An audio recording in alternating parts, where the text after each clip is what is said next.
Long-haired boys, well, I've got one. I wish the hell he'd get it cut.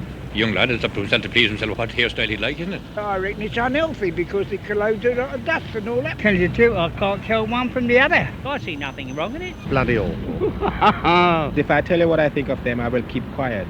I think it's disgusting, disgraceful and effeminate.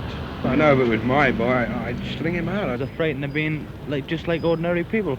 Well, if it's kept tidily, it's not so bad. Only an exhibitionist would cultivate this sort of style. Put a skirt on them and I go out with them. They're usually accused of exhibitionism, or being dirty and uncouth. But get to know some of them individually, follow them through a working day, and generalisations are apt to wear thin. Living in digs in this trim suburban setting is a young photographer, Alan Ballard. Come on, Ballard, get up.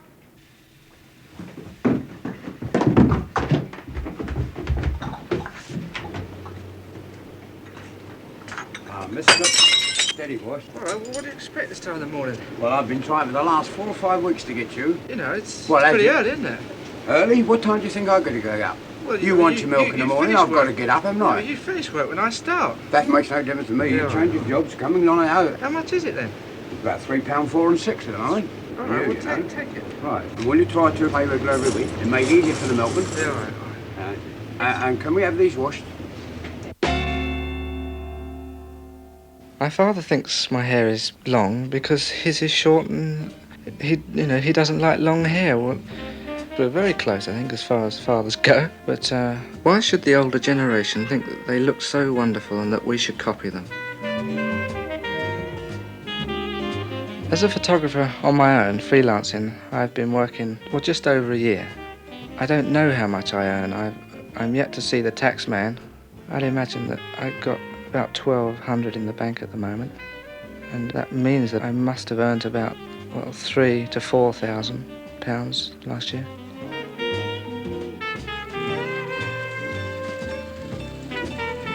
Chelsea has always been the home of eccentrics, so there's nothing surprising about an interior decorator living in Tite Street looking like David Mlinaric.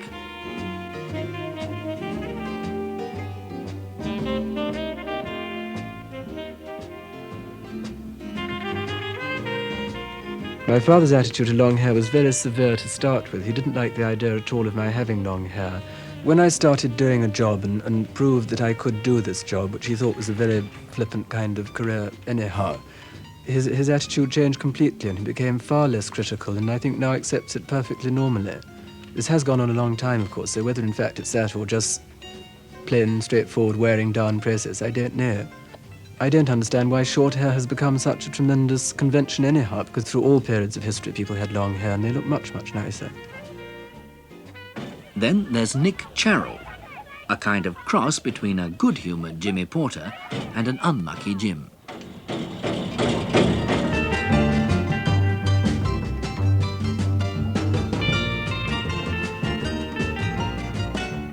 It all started, actually, with 3 friends of mine at school, and we used to revel in having tight trousers and bushy haircuts. Actually, I got expelled for my long hair. I got all my GCE before I was expelled, so it didn't really affect me, and I got at A-level British Constitution, Economics and Public Affairs, British Economic History, and European Medieval History. Finally, infiltrating into Westminster, the land of division bells and Tory MPs, the family man of the foursome, and incidentally the most way out, Michael Rainey. Come on, Saffron. Gotta get up now. I called my baby Saffron because materialism has taken over Christianity. Therefore, I don't think that Christian names like Michael, David, John, and so forth are really part of 1967 any longer. I met Jane 5 years ago, and that's when most things started happening in my life. We've now been married 7 months. I don't want to hide it.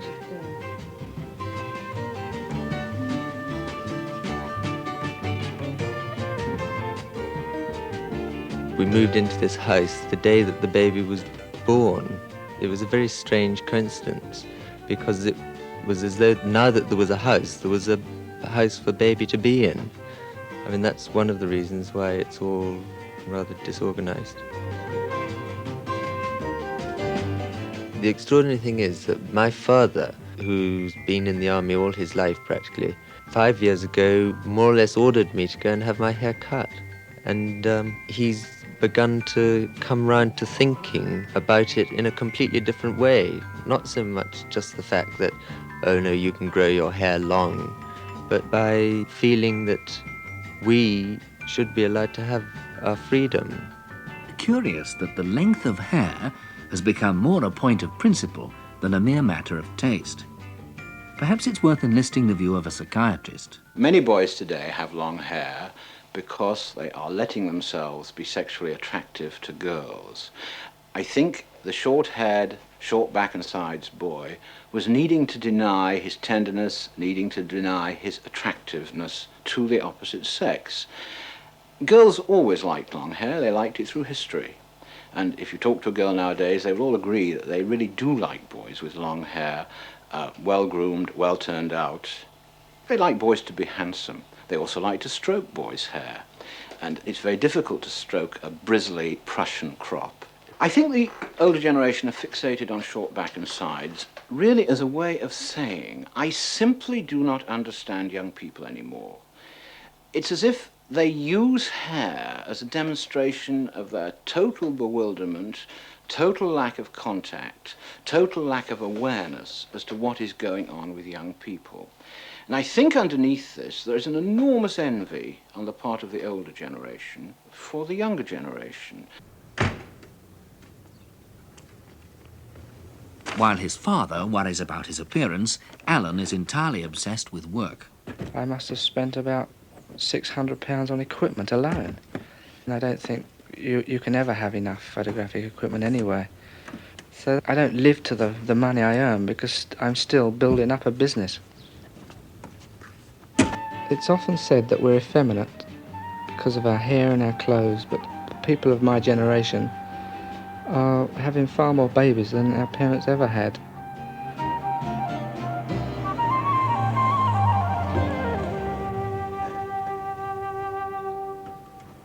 I get my pictures published in various newspapers and magazines, depending on what the subject of the picture is anyway. I hate photographing clothes that I don't like. Half the things I photograph for fashion are not the things that everyday person wears anyway, but they make marvellous pictures.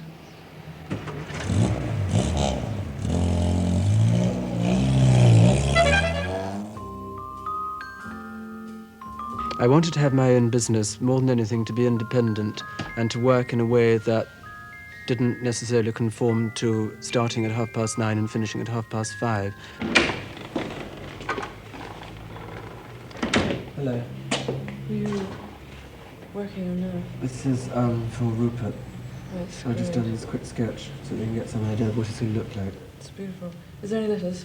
No, I don't think so. No, okay. There might be one on your desk, I'm not sure. The office runs very informally, I think. I don't mind when the people turn up. I don't mind if they come at 9:30, and I don't mind if they leave at 3:30, 4:30, 5:30. They know what they've got to do, and it's just got to be done. And I think as a result of that, they work much, much harder. I think we get through much more work than any other 6 people doing a similar job. If you take off your coat and then come back, I'll give you about 5 things. Hello. Michael, this came from America this morning. Great. Fantastic. Is that what you're waiting for? Mm-hmm. If anybody wants to go off in the middle of the afternoon, they can do so at any time. The only rule that one has to make is that there is somebody always there during other people's office hours to make sure that the telephone can be answered properly, and to take into account the fact that other people's offices are running from 9:30 till 5:30. But I wish they weren't, because I can think of a lot of jobs as well as my own that could be run in exactly the same way at much greater efficiency. I'm very against people checking up on lunch hours and things like that. I don't think that's the way people should work. I think people's work should be extremely enjoyable for them in every possible way. I think that everybody feels very strongly about either the job they're doing or the job that somebody else is doing, which they're a bit envious of. And I think that they wouldn't be envious of other people quite so much if they were given more freedom in their own jobs.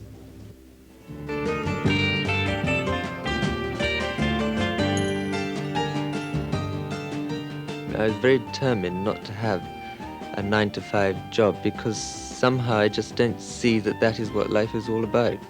So I decided to be my own boss.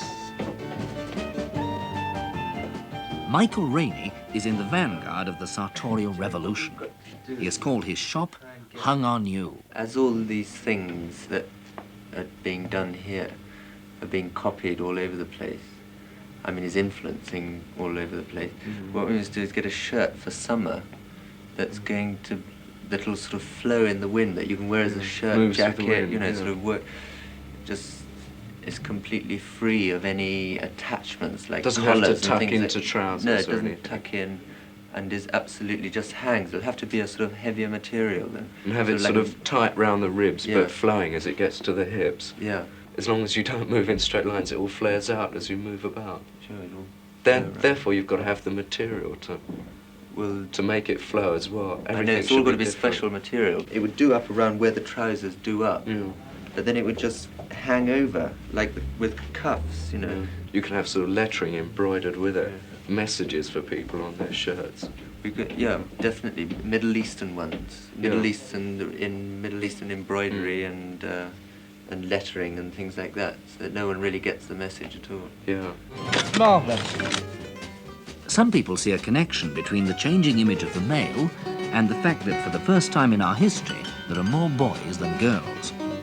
The author and social worker Rose Hacker has given some thought to the subject. We have more boys than girls in every age group, right up till 44 in the population today. We have about 10,000 a year of extra men. The figures are not particularly alarming at the moment, but the trend is certainly there. By the end of the century, it's predicted that in an age range of 30 years, we might have nearly 1 million. I think one of the first effects of there being more boys than girls is that the boys are refusing to chase. It seems to me that boys, in effect, are now being the birds, the male birds. They are, if you like, being the peacocks, and they allow the rather drab females, and compared to some boys, the females are indeed drab, to chase them, and they have to show that they don't really care. When you had more women than men, you had a Freudian interpretation, penis envy. Women wanted to be men, girls wanted to be boys. Now, although Margaret Mead has found in various tribes womb-envying patterns, we don't know how strong this is in this country. I have not met any boys who say they would like to be girls. We want our boys to grow up to be real men, and we want our girls to grow up to be real women. But what is a real man today? My old man this morning gets up and he comes up to me and he goes, "Son, time you had your hair cut." And I said, "Dad, have my hair cut? I mean, what's going to happen to my strength, my virility?" Why do you grow it long like that, Mick? Honestly. Well, hell, why not? I mean, I'm not a convict. I don't have to have it cut. That's fair I enough. don't want to be the same as everybody else. I don't want to be different. I just want to be myself, you know. But there you are. You want your hair long, you have it long, don't you? Yeah, I suppose. I had the same trouble with my toenails. You know, just because I got this long hair, you know, people immediately think I'm a drug addict. But it's like all your mates the same, aren't they? Yeah. I mean, they've got a bit of principle. I mean, our bleeding geeders coming in with bowler hats and suitcases, well, you just couldn't trust them, burn them, could you? No. I mean, I'll soon have your cash in their checks, Mick, any day.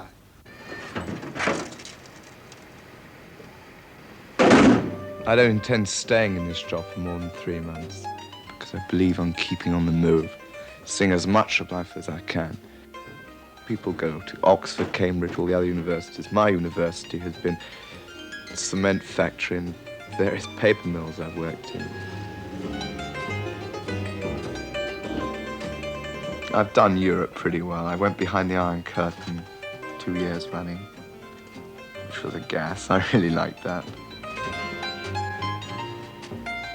I've earned between 20 and 70 pounds a week, but I never seem to save much of it yet, but I shall. Because I feel that now, being 20, I should really have something to show. I'm going to get myself a business with my pals. We've got a sort of coffee bar lined up.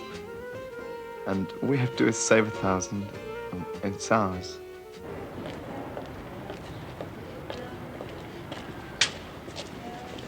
We've got 21 jobs going at the moment, and this is a comparatively small one. It's a very interesting one, though, because it's for a young man, and that means that I can design as if it was for myself to some extent, although one takes a great deal of notice of his particular needs, which aren't necessarily the same as mine. No, the only thing I wanted to check was just this question of the hi-fi, which goes in round about there, is that right? Yes. And I just wanted to make sure that the wiring was right. Yes, that'll clear all right, you see. We've got it well over to that side, you see, so that should be all right there, yes. I think most of the people that were born since the war are all beginning to see that life in a grey suit is so repetitious that what they're doing by growing their hair long and by wearing clothes that are a complete extreme is a reaction against all these offices, all the bureaucracy of the Western Hemisphere. Hey, Joe. Oh, hello, Michael. You got here for us. I don't go through the scenes of writing out memos and signing contracts. And frankly, I think that all this paperwork is completely unnecessary. An example of this is my relationship with my trouser maker, Mr. Dobbs. I don't know if you've done these before, but I want to do some breeches. Some velvet breeches? Yeah. What, you're going to walk out the street with them? Absolutely, yeah. You're joking? No, I'm not. Everyone's going to be wearing breeches. They're not. Yeah, I'm going to send them to America. Wearing breeches, I'll make them, but I won't wear them. Down to the knee, but with buttons from about there upwards, from about 6 inches above the knee to just below the knee. Quite tight down there. What is this thing you've got here today? This button, that's a button, it's green. And it says go. Green. Yeah, you can see it, but it means go. Instead of, you know, all the other buttons that people wear that say got messages on them. This one just says go ahead because it's green. That's another thing I wanted to talk to you about. Was really I want to get rid of creases. No creases at all. No creases at all. Just to have them ironed flat from seam to seam. Because as far as I'm concerned, the crease is like the crease of society, the crease of conforming. You bend to conform. To some extent, every new generation needs to be different from the generation behind it. Very difficult to find ways of being different from the older generation. They have so many things, it's difficult to find things, you know, to be different with. Hair and clothes are a marvelous way of saying, I am me, I am not you. I think there's particular difficulties for the older generation in this, because when they were adolescent, that is, the parents of the present generation, they didn't have the sort of adolescence that present-day youth had. They were hurled from school into the army. They were put straight away into short back and sides, a sort of militaristic life. They also felt very valuable to society because society needed them very much. Now, the present generation doesn't have this. Where are you going? Afternoon off. In? Goes for a week. Did you ask me that? Yesterday? Oh, never. Be lively in the morning, Mick. Always always I often feel a kind of resentment in garages and shops, cinemas, restaurants, hotels. And this is only because of how you're dressed and how your hair is and that kind of thing. It's ridiculous, really, absolutely ridiculous. But it's very noticeable. When I park my car, I have to be far more careful than most people do because the police seem to be coming down on the younger generation for the most trivial mistakes. It seems that with the police especially, if you go around making a success of whatever you're doing, they dislike you very much indeed for that, probably because they're not doing quite so successfully by a certain set of rules which they have chosen to follow. And this is something that one comes across almost every day. Police are always stopping me, purely on appearances. They're convinced I'm a drag addict, and lots of long-haired boys are stopped and searched. And we are really persecuted. There's no getting away from it. If there's any substance in these complaints, Tony Smythe will have heard of them. In the cases we have been dealing with at the National Council for Civil Liberties, a lot of complaints have been made by boys with long hair. But of course, the police, individual policemen, have the same prejudices as the rest of the community. And clearly there is a pressure on the police at the moment to take vigorous action in the face of the drug scare. And obviously they are going to make a lot of mistakes because, as we know, many of these young boys just wear long hair. They enjoy it. They don't do it for any other reason. I think that this fear of the characteristics which are different shows in some respect a lack of confidence in our own values, an inability to appreciate the need for nonconformity in a very conformist society.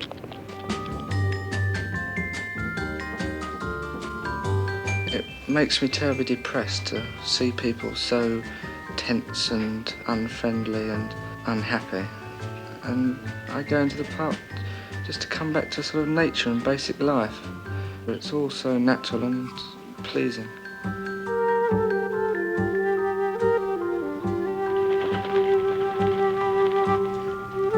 Everywhere I look in my mind, there's a rectangle of a camera in front of me.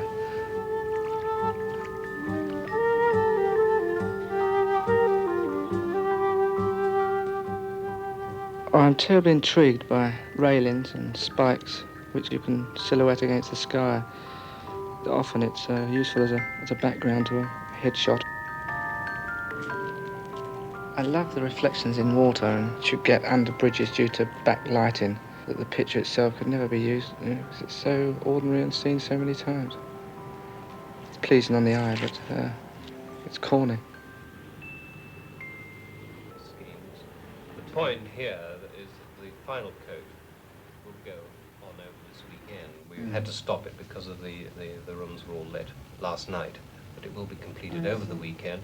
But perhaps you could answer whether this is just the undercoat. It should be like the panels on your doors. Like the darker panels, the gloss colour which is there. Yes. It's the outer colour, the framing. Yes. Yes. There was one thing, Mr. Mlinaric, I did want to ask you. I think when they first met us, they might have been a little reticent because they obviously weren't expecting me to have long hair and to wear miniskirts and things like that. But I think that changed quite soon after they saw what we were capable of doing. Does anybody know if Sandomir have delivered the sample sign for the corridors yet? I spoke to Mr. Hoden about that, and he said he wanted another one other than the one that we'd already got. One of the things Mr. Jones wanted to know about was the question of whether we could use quite a lot of the same colours that we've already had on the other floors. Yes. We're trying to do that as far as possible. Yes. And the thing that I wasn't expecting was to see those sort of trapdoors around the lights. Exactly. Could we put louvers across there then, do you think? We can't on this floor, obviously, but could we on the others, do you think? Yes. You know about it. I've heard about it. Yes. They asked us if we could do a sample suite of rooms.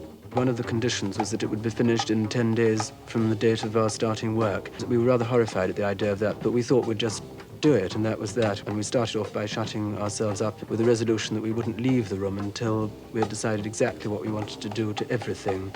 By a great deal of effort, we achieved it, and they liked it very much indeed and gave us a whole floor of rooms to do the next week. At the moment, my parents look down on me and think I've wasted my education. My mother likes me. I suppose most mothers do like their sons, but my father, you know, I wipe the smile off his face every time I appear.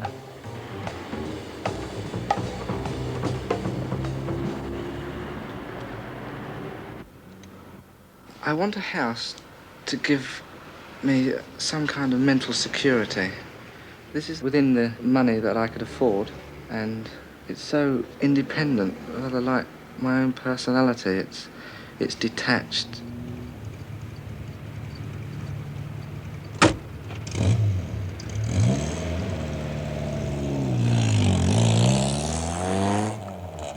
I don't believe in material possessions like motor cars and things like that. A motor car is a vehicle to get you from A to B, and if there wasn't this ridiculousness of, well, my vehicle's better than your vehicle, it wouldn't become a possession.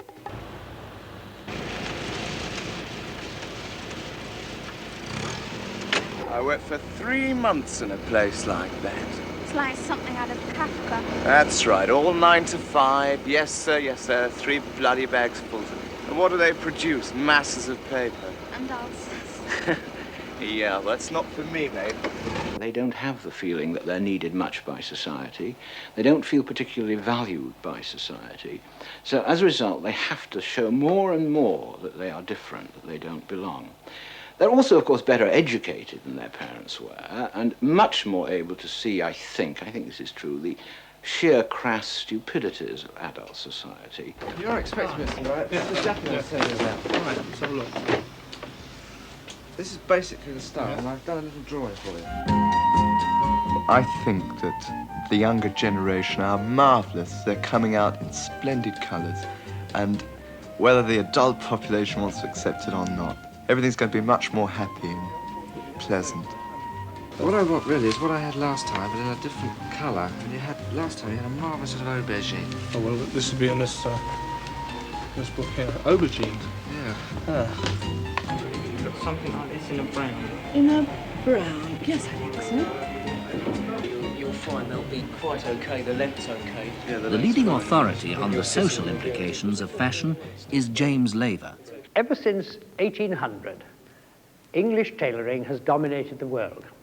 Beau Brummel started it all. And what people don't realize about dandyism is that it's essentially a conspiracy against aristocracy. It says all gentlemen are equal. It seems to me that our clothes are dictated to us by the deepest unconscious desires of the opposite sex. What do people want in a partner in life?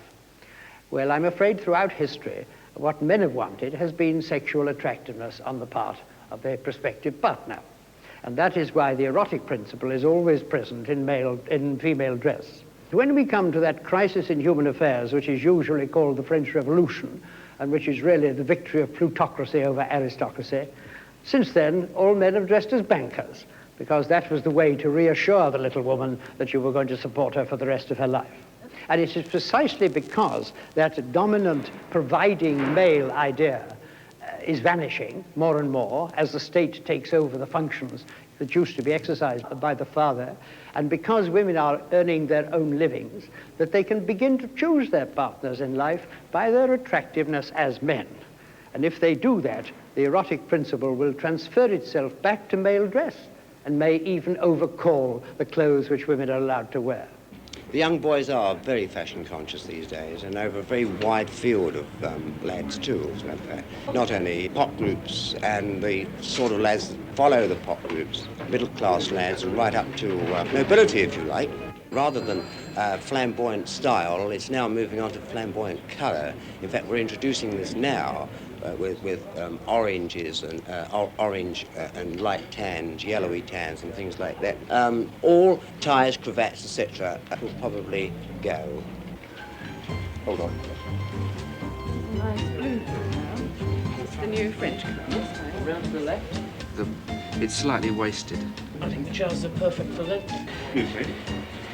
It's very wasted. This is the French cut. Nipped in at the waist with a long skirty jacket. It's nice to be able to set out each day, even 3 times a day, wearing something different, because your mind feels fresh. The old idea of the man as the warrior, the fighter, all this is not the slightest bit attractive today. The old taboo on tenderness, which caused so much pain and anguish, according to Dr. Suttie, seems to be disappearing. Men are quite proud today of tenderness, of insight, of understanding. The role of the male and the role of the female, it seems to me, are now almost interchangeable. I don't want them to have features, these heads. I want them just to be the shape of a head, and without noses and mouths and eyes and things like that, just the shape of a head and a neck and shoulders. And then we'll stick stamps on them very closely together, like a collage. And all the different colours that are in that scheme already. Fantastic. And the hats put on top of them, just to show the hats rather than anything else. It's going to be quite a job getting all the stamps though, isn't it? I know. Would you like to do it? Start collecting now. We don't want no beatniks in here. Stuff your lousy pub. That's okay. It's just because I'm dressed this way, you know. We'll go with 6/12.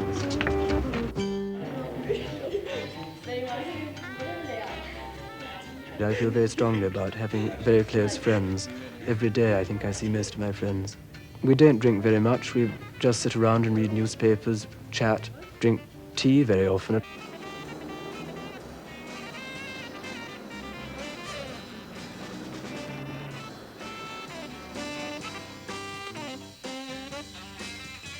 I think I expect in a woman silent admiration for me. Frank is an introvert like myself, teaches small children which she loves. I've been going out with her for I think about 2.5 years. But I think too many people don't realise the difference between sex and love. Sex without love to me is horrible. The older generation, although they've done some awful things to youngsters, probably did one thing rather well. I think parents, on the whole, had stopped in the 1940s, 1950s, being prurient about sex with their youngsters. Now, if anything, they've been too successful. That is, too successful for their own tastes, because they have allowed a generation, as it were, to develop, which is no longer ashamed of its own sexuality.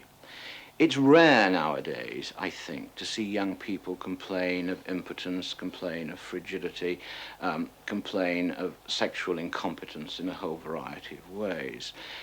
And I think the older generation can't bear this, because it's a generation that's bedeviled with sexual problems, because they pay the price, as it were, for what their parents did to them. So one reason for going for the long hair is not because boys with long hair are homosexual. It's because boys with long hair are much too successfully heterosexual. I like to start off the evening by talking, chatting. I like the 6 bells because they don't throw me out. And everyone's happy in there. Great atmosphere. Lovely pub, lovely people. Oh, no.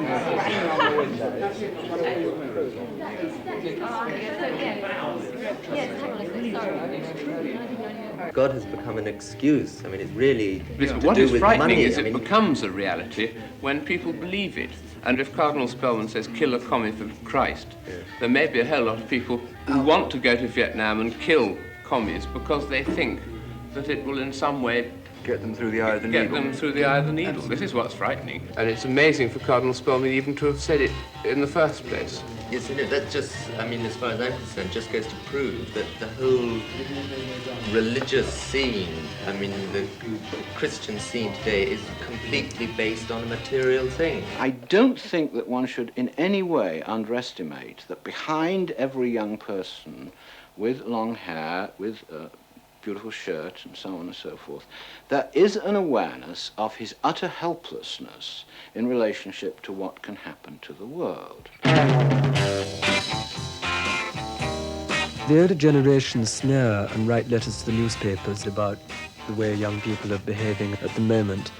And I really think they ought to just look at themselves a bit and realise that the standards that they hold with such tremendous reverence don't apply anymore. And it's only because they're keeping to standards which are absolutely not possible to keep to. Well, I'm 23 and I've never voted yet. It's difficult to vote for a majority when individual people's views are good, but they happen to be on one side or the other. People think that we're immoral because we wear long hair, but what can be more immoral than America's war in Vietnam? When the Vietnamese had their 4-day truce, the stock market dropped 4 points.